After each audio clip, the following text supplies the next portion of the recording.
नमस्कार मंडळी, चला एकदा सगळ्यांचं मनापासून स्वागत आहे माझ्या एक नवीन व्हिडिओमध्ये. तर इथे ना माझं आवरून झालं होतं, आंघोळ वगैरे करून झाली होती. म्हटलं चला कपडे वगैरे वरती वाळू घालते. आता हे मोठाले कपडे ना धुवायला थोडंसं त्रास होतंय, पण हळूहळू करून मी धुते. तुम्ही म्हणतात ना ताई काळजी घेत जा, तर मी माझी स्वतःची खूप जास्त काळजी घेते. पण ही घरची कामं आपल्याला करायचीच असतात. ही कोणत्याच लेडीजला किंवा कोणत्याच ताईंला हे काम चुकत नाही. नेहमी हे काम आपले करणं खूप गरजेचे असतात. आणि मग आपण नाही केलं तर कोण करणार हो? माझ्या घरात तर कोणी बाई पण नाहीये की सासूबाई राहिली असती तर त्यानं केलं असतं. पण तशी पण माझी गोष्ट नाहीये. स्वतः मला सगळं बघावं लागतं. त्याच्यानंतरच माझं घर क्लीन दिसतं किंवा नीटनेटकं पण दिसतं. म्हणून मी हळूहळू करून कामं करत असते. जास्त लोड मी घेत नाही. आणि जेवढं जमतंय ना तेवढंच करत असते. तर इथे ना म्हटलं चला आता कपडे वगैरे टाकून झाले होते. खाली आले, स्वतःचं पण आवरायचं राहिलं होतं. आणि आज थोडंसं उशिरा ब्लॉगची सुरुवात मी केली होती. म्हणजे सकाळपासून आज जरा तब्येत बरी नव्हती. म्हणजे काही ना काही चालूच असतं ना आपलं. आता 8वा आणि 9वा महिना खूप कठीण असते. ह्या महिन्यामध्ये ना मला जास्त त्रास जाणवतोय. म्हणजे अचानकच पोट फुगून जाणं किंवा काही पण अचानकच माझं दुखायला लागतंय. त्याच्यामध्ये ना मी काल हॉस्पिटलला गेले होते. आता तुम्ही बोलले की कसलं चेकअपसाठी गेली होती ताई. तर मला ना म्हणजे अचानक त्रास व्हायला लागला. म्हणजे खूप माझं पोट असं फुगल्यासारखं होत होतं आणि काही पण खाल्लं की मला सारखं उलटी होत होती. म्हणून आहे ना मी डॉक्टरांकडे गेले होते. तर त्यांचं म्हणणं आहे की ही कॉमन गोष्ट आहे. आता ह्या महिन्यात तसला त्रास होतच, थोडंफार तुला सहन करावंच लागेल. म्हटलं ठीक आहे, काही दुसरं प्रॉब्लेम नाही तर मी सहन करू शकते. पण कसं म्हणजे दुसरं प्रॉब्लेम म्हणजे काही व्हायला नको आहे म्हणून मी डॉक्टरकडे गेले होते. तर तसलं काहीच नाही आहे. मी थोडंसं म्हणजे खाण्यापिण्यामध्ये मला बोलले की थोडंसं चेंज कर, म्हणजे जेवढं हलकं अन्न असतं तेवढंच खाय. म्हणजे थोडं-थोडं करून खायचं. दिवसातून 2-3 वेळेस का तू जेवण करत नाही, पण अर्धी चपाती किंवा म्हणजे थोडंच खाय, जेणेकरून तुला म्हणजे बरं वाटेल किंवा जास्त पोट फुगणार नाही किंवा जास्त त्रास तुला होणार नाही किंवा म्हणजे जे काही आपली पचनक्रिया असते ना ती म्हणजे पूर्ण चेंज होऊन जाते बॉडीमध्ये. तर त्याच्यामुळे तसं त्रास होतोय. तर ते बोलले की 2 महिने काढायचेच आहे आणि हळूहळू करून ते दिवस पण निघून जातात. पण तू आहे ना थोडंसं खाण्यामध्ये तुझं चेंज कर. म्हणजे असं नाही आहे की सकाळचं पोट भरून जेवण करून घेतलं की संध्याकाळीच तसं आता पहिल्यासारखी तुझी तब्येत नाही आहे. म्हणजे थोडं-थोडं करायचं आणि दिवसातून तुला जशी भूक लागते तशी जेवण करायचे. असं डायरेक्टली एक सोबत जेवण करून आणि मग संध्याकाळी जेवण करणं हे नको करू. नाहीतर तुझी अजून तब्येत खराब होईल. आणि इतक्या दिवसानं ना मला छान असं सगळं व्यवस्थित पचन होऊन जायचं. माझी तब्येत पण चांगली राहायची. सगळ्या गोष्टी नॉर्मल होत्या. पण आता ना खरंच खूप चेंज झालंय. फक्त 2 दिवसातच इतकं काही चेंज होणार असं तर मला वाटत नव्हतं. पण हळू करून मी प्रयत्न करते. म्हणजे आता सकाळी जर जेवण केलंय तर मग दुपारचं करत नाही किंवा म्हणजे हलकं-फुलकं खायला बघते, जेणेकरून माझं जास्त जास्त मला त्रास होणार नाही किंवा म्हणजे मला दिवसभर कामसुद्धा करता येईल. नाहीतर काय होतं म्हणजे अचानक जर तब्येत खराब झाली तर घरातले कामं आपले जसले तसेच राहतात आणि मग आहे ना ते पडलेलं पसारा बघून तर मला जास्त दुखायला लागते. म्हणून मी तसं करते. आता माझ्या खाण्यामध्ये मी भरपूर काही रुटीन चेंज केलंय. तुम्हाला बघायचं होतं ना की मी सकाळपासून तर संध्याकाळपर्यंत काय खाते. म्हणजे मागं कमेंट होती की ताई तू जे प्रेग्नन्सीमध्ये जे काही खाते ना ते आमच्यासोबत शेअर कर. तर नक्कीच मी करेल. आता सध्या ह्या व्हिडिओमध्ये तर शक्य नाही आहे, पण पुढच्या व्हिडिओमध्ये नक्कीच मी तुम्हाला दाखवेल की सकाळपासून तर संध्याकाळपर्यंत मी काय खाते आणि किती प्रमाणात खाते. म्हणजे आता मला जास्त जेवण खायचं म्हणजे बोलले ना जेवायला गेले तर मला भयंकर त्रास व्हायला लागतं. म्हणजे जास्त नाही, नॉर्मली आपण जेवण करतो ना तसं जरी मी जेवण करून घेतलं की मला बसतासुद्धा येत नाही आहे. इतकं त्रास होतं आहे. म्हणजे मी कमी जेवण करते. म्हणजे अर्धीच चपाती खाणार आहे एका टायमाला आणि दुसऱ्या टायमाला म्हणजे जशी भूक लागते तेव्हा हलकं काहीतरी बघते, फळं वगैरे. नाहीतर जर पोट भरून जेवून घेतलं की ते पचन होत नाही आणि पचन नाही झाल्यावर मला फक्त उलटी होते आणि कोणतेच कामं करायला मला जमत नाही. इतकं ना म्हणजे मला त्रास होते आता सध्या तरी. पण डॉक्टरांना मला गोळ्या वगैरे चेंज करून दिले. नारळ पाणी वगैरे कंटिन्यू घ्यायला सांगितलंय. पण हे नारळ पाणीने मला इतकी उलटी होते, मला नकोच वाटतं ते.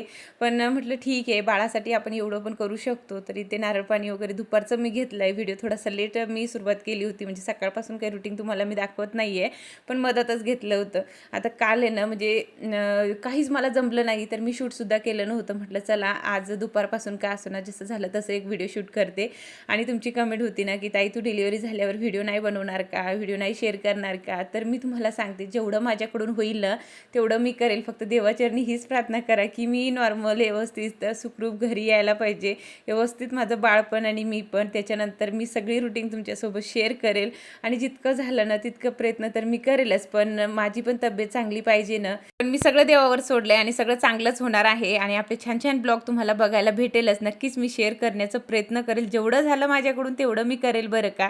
तर तसं काही नाही की डिलिव्हरी झाल्यावर मी व्हिडिओ टाकणार नाही, टाकेल मी, पण माझी तब्येत चांगली पाहिजे बस एवढंच देवाचरणी माझी प्रार्थना असते. नाही तर बाकीचं सगळं मी करून घेते. मला काहीच म्हणजे एवढं हे वाटत नाही की मी करणार नाही किंवा माझ्याकडून होणारच नाही, मी करूच शकत नाही, असं मला कधीच वाटत नाही. मी करण्याचं भरपूर प्रयत्न करत असते. इथून पुढे पण आहे ना, मी कंटिन्यू व्हिडिओ टाकण्याचा नक्कीच प्रयत्न माझे चालूच राहणार. मी कधीच व्हिडिओ सोडणार नाही. तुम्ही त्याचा विचार करू नका ताई की तू व्हिडिओ टाकणार नाही का, कसं होणार आता पुढे. मी हळूहळू करून जसं मला जमलं तसं मी व्हिडिओ टाकेलच.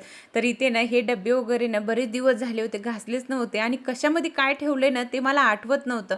आता कसं होतंय म्हणजे दुसरे जर आपण भरणे वगैरे ठेवले प्लास्टिकचे असो किंवा काचीचे असो, त्याच्यामध्ये आपल्याला लगेच दिसतं याच्यामध्ये काय आहे. आणि जर आपण म्हणजे स्टीलचे भांडे किंवा दुसरे डबे असतात ना, त्याच्यामध्ये दिसतच नाही आपण काय ठेवलंय. आता केव्हाची मी शोधतीये, मी राजमा कशामध्ये ठेवलंय शोधून शोधून थकली आहे. शेवटी मला नाही सापडलंय. मला इथे ना एक कॅडबरी सापडली आहे. म्हटलं ठीक आहे तेच खाते, त्याच्यानंतर बघूया. तर सगळे डब्यामध्ये बघितलं, काय भेटलं नाही मला. घासायला जे काही डबे काढायचे होते ते घासून घेतले आणि त्याच्यानंतर म्हटलं चला आता किचनमधलं तेवढंच बस झालं. म्हणजे जास्त उभी राहून कामं करेल तर अजून तब्येत खराब होईल, त्याच्यापेक्षा जेवढं झालं आहे तेवढं केलं ना आपण, आता उद्या करूया. म्हणजे हळूहळू जर केलं ना तर मग तब्येत आपली खराब होत नाही किंवा जास्त थकल्यासारखं पण वाटत नाही.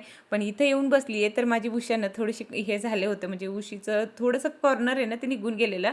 म्हटलं चला त्यालाही टाचं मारतीये. आता मी घरीच बनवते बरं का, मी रेडीमेड कोणतीच घेतले नाही, फक्त ते जे दिसतात ना तुम्हाला शोसाठी मी ठेवले होते व्हाईट, तेवढेच घेतलेले आहे. हे सगळे मी घरी तयार केलेले आहेत. आणि मला असं वाटते की ज्या गोष्टी आपल्याला येत आहे आपण करू शकतो, ते कशाला बाहेरून आणायचं, आपण घरी पण तयार करू शकतो ना. म्हणून मी हे सगळ्या गोष्टी घरी तयार केलेल्या आहेत आणि एवढे आम्हाला तिघांना लागतातच म्हणून मी ना हे वरतीच ठेवते. पण थोडंसं ते खराब झालेलं होतं, म्हटलं चला त्यालाही टाके व्यवस्थित मारते. आणि माझ्याकडे वेळ पण होता, अजून राजवीरचा काही वेळ झाला नव्हता. म्हटलं चला तोपर्यंत हे कामं सुद्धा उरकून घेते. हे पण करणं खूप गरजेचे आहे ना. छोट्या मोठ्या कामाकडे आपण जर लक्ष दिलं तर मग घर पण नीटनेटकं दिसतं आणि जास्त हे पण होत नाही. म्हणून हे काम करायला बसले होते, हे पण करून घेतलं. त्याच्यानंतर राजवीरला घ्यायला गेले होते, त्याला सुद्धा घेऊन आले. आता संध्याकाळची देवपूजा करायची होती. आता हे काम पण खूप महत्त्वाचं आहे. घरात एकदा देवपूजा झाली की इतकं प्रसन्न वाटतंय, खूप छान वाटतं मला तर. जोपर्यंत दिवाबत्ती होत नाही तोपर्यंत घर घर वाटत नाही. आणि एकदा देवपूजा झाली का मनाला आणि एकदम घरातमध्ये पण प्रसन्न वाटते. तर मी इथे ना एक वाटी केलेली आहे, जी उदी असते ना ती खाली पडते आणि मग तो टेबल खराब होतोय किंवा ते चांगलं दिसत नाही, म्हणून त्या प्लेटीमध्ये ठेवते आणि नंतर हे ना जे स्वच्छ जागा किंवा एखाद्या याच्यामध्ये टाकत असते जेणेकरून ते पायात सुद्धा येऊ नये. त्याच्यानंतर काही भाज्या आणल्या होत्या शाळेतून येताना, म्हटलं चला हेही निवडून ठेवते म्हणजे जेणेकरून जेव्हा मी भाजी बनवेल तेव्हा जास्त उशीर व्हायला नकोय. आणि ही भाजी काय मला आता करायची नव्हती, सकाळसाठी मी ही तयारी करून ठेवत होते. सकाळचं ना माझ्या मागे जास्त घाई असते आणि हे रात्रीचं जर सगळं मी करून ठेवलंय ना तर सकाळी झटपट भाजी होऊन जाते. आणि राजवीरला स्कूलमधून घेऊन आले ना तेव्हा माझ्याकडं थोडंसं वेळ असतं, म्हणजे मी त्याला थोडंसं खेळू देत असते. म्हणजे डायरेक्ट आपण जर बोललो की अभ्यास कर बाळा अभ्यास कर तर ते पण बोर होतात ना. म्हणून म्हटलं थोडं वेळ तू खेळ, मी तोपर्यंत स्वयंपाक करून घेते आणि त्याच्यानंतर परत त्याला अभ्यासाला बसवत असते. तर इथे ना सगळी तयारी माझी झाली होती. आता जेवणाची तर बनवायचं तर होतं, दूध वगैरे आणलं होतं तेही तापायला ठेवलं. म्हटलं चला आता भाज्या पण आमच्या घरी ना 2-2 करावं लागतात. कधी कधी ना मला मसाल्याची भाजी अजिबात आवडत नाही, म्हणजे मला आवडतच नाही. मी पहिले खूप काळ्या मसाल्याची भाजी खायची, पण आता न त्या 2-3 महिन्यामध्ये असं काही एवढं न घडलंय ना त्याच्यामध्ये मला आता ते काळ्या मसाल्याची भाजी बोलले तर नकोच वाटते. म्हणून मी माझ्यासाठी डांगरची भाजी करणार होते आणि त्यांच्यासाठी शेवभाजी करायची होती. आता आमच्या घरात नाही एक भाजी कधीच होत नाही, नेहमी 2 भाज्या कराव्या लागतात. राजवीरला शेवभाजी खायची होती, त्याला शेवभाजी पनीर हे सगळ्या गोष्टी खूप आवडतात आणि आवडीनं जेवण करत असतो, म्हणून त्याच्यासाठी मला ते करायचंच होतं. आणि राजवीरच्या पप्पाचं काय नाही, ते कोणतीही भाजी खातात पण जास्त करून सुकी चालत नाही, सुकी भाजी फक्त मीच खात असते. आणि माझ्यासाठीच मला एवढीशी बनवायची होती, जास्त नाही. मी सकाळपासून आज जेवण केलं नाही, म्हणजे तब्येत बरी नव्हती ना, म्हणून म्हटलं नको आहे आजच्या दिवस जर हलकं फुलकंच खाते, म्हणून सकाळपासून नुसतं थोडंसं भात खाल्लेलं होतं. म्हटलं आता जेवण करणार, आता जर जेवण नाही केलं तर मग लगेच आपली तब्येत खराब होईल अजून, त्याच्यापेक्षा थोडंसं काहीतरी खाते. आणि यांचं चालू होतं की चल एकदा हॉस्पिटलमधून जाऊन येऊया, पण म्हटलं ठीक आहे आता मला बरं वाटतंय, मग कशाला जायचं आहे उगाच, म्हणून मी काही गेले नाही. आणि पुढचं जे काही जेवण आहे ते मला आता बनवून घ्यायचं होतं. एका साईडला डांगरची भाजी भाजी टाकली आहे, एका साईडला शेवभाजी टाकली आणि चपात्या आहे ना मी आधीच बनवून घेतलेल्या होत्या. म्हणजे ते काम मी आधी करते आणि त्याच्यानंतर भाज्या करत असते. म्हणजे कसं ते घरी आल्यावर पण आहे ना म्हणजे चहा ठेवा, हे करा, ते करा, त्याच्यामध्ये खूप जास्त उशीर होते आणि चपाती बनवायला बोलले तर मग एक जागेवरच उभी राहून सगळं करावं लागते. त्याच्यापेक्षा भाज्या नंतर केलेलं बरं नाही का? आणि गरम गरम भाजीचं चव वेगळीच असते. तर इथे ना आता सगळं काही माझं बनवून झालेलं होतं, फक्त शेव टाकायचं राहिलं होतं. आता 2-2 भाज्या केल्या म्हणून थोडंच करायचं होतं, जास्त मोठी भाजी काही करायची नव्हती. तर त्याच्यानंतर लगेच सगळे जेवायला बसले आणि सगळ्यांचे ताटंसुद्धा मी इथे लावून घेतले. तर आणि जेवणं करून झाल्यावर पण आहे ना आपल्या बायकांना ना किती कामं असतात आपल्यालाच माहिती असतं. पण आपल्याला असं वाटतं की जेवण झालं की मग सगळे कामं झाले. पण भरपूर मोठे कामं असतात. भांडे घासणं किंवा सगळं काही गोष्टी बघणं, हे सगळं आवरावं लागतंय. तर इथे ना आजचं जेवण आमचं असं काही होतं आणि खरंच खूप छान झाली होती. शेवभाजी पण, डांगरची भाजी पण. मस्त सगळ्यांनी जेवण केलं. त्याच्यानंतर सगळ्यांसाठी दूध इथं गरम केलंय. आता मी ना राजवीरला पण सवय लावते की थोडंसं तरी त्यानं दूध घ्यायला पाहिजे. पण खरं सांगू ना तुम्हाला, मी ह्या व्हिडिओ अगोदरचा आहे, पण त्यानं ना इतकं म्हणजे उलटी केली ना, त्याला अजिबात दूध चालत नाही. खरंच माझं लेकरू कसं आहेत ना मलाच कळेना. कोणतीच गोष्ट त्याला आवडीनं खायची नसते किंवा पियायची नसते. कधी पण आहे ना मला 4 वेळेस फोर्स करावं लागते की इतकं सरी तू पिऊन घे. तर मला म्हणतोय मम्मी तू अर्धं घे त्याच्यातून आणि मग मी अर्धंच पिणार, थोडंच दे मला. असं ते काही करतोय. म्हणजे कोणतीही गोष्टीला असंच आहे बरं का. फक्त बाहेरचं तो आवडीनं खातोय आणि बाहेरचं चांगलं नाही ना हो. बाहेरचं कितीही खाऊ घातलं तर लगेच त्याची तब्येत खराब होते किंवा त्याला काही ना काही प्रॉब्लेम होते. म्हणून मी बाहेरचं जास्त देत नाही. आणि बाहेरची भाज्या असू द्या किंवा कोणतंही लिक्विडचं असू द्या, ते त्याला प्रचंड आवडते. माझं तेच इथं त्याचं म्हणणं चालू होतं आणि तू थोडंसं तरी घरचं तरी खात जा. पण त्याचं काही म्हणजे मन बदलत नाही आणि तो काही बदलत नाही. जसा आहे तसाच तो राहतोय. त्याला बाहेरचंच आवडतंय. तर चला आजच्यासाठी एवढंच होतं. आता ब्लॉगची एंड मी इथंच करते. भेटूया आता आपण उद्याच्या ब्लॉगमध्ये. काही जर माझं चुकलं असेल तर प्लीज समजून घ्या. तर चला बाय.